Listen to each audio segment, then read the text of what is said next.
樓價回穩向上，各大銀行積極拓展按揭生意，對物業估值逆轉趨進取。中原股價指數 CVI 自6月起長期企喺50點以上，近期更一度升至84點，創近6年高位，清楚反映主要銀行普遍睇好後市，股價態度明顯偏向樂觀。CVI 以50點作分解，高於50代表樓價呈上升動力，低於50則意味樓價趨向下跌。若指數連續多週企穩50以上並持續攀升，便顯示樓價上升趨勢加劇。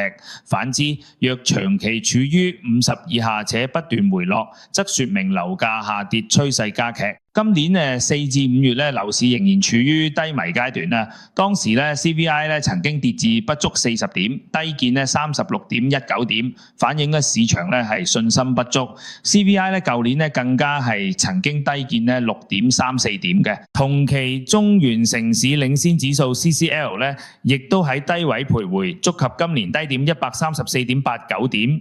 不過隨住減息及設立等多項利好出台 ，CCL 已經由低位反彈逾6%。咁至於銀行方面股價個走勢同樣係明顯嘅回升嘅。CVI 自6月起保持喺50以上，11月高見84.79點，為2019年5月26號85.16點以嚟新高，意味大型銀行陸續上調股價。呢通常係樓市轉旺嘅信號，反映對前景樂觀，願意提供較寬鬆按揭，方便買家借貸。如太古城、天星各一個兩房單位，於2021年8月以1315萬元二手。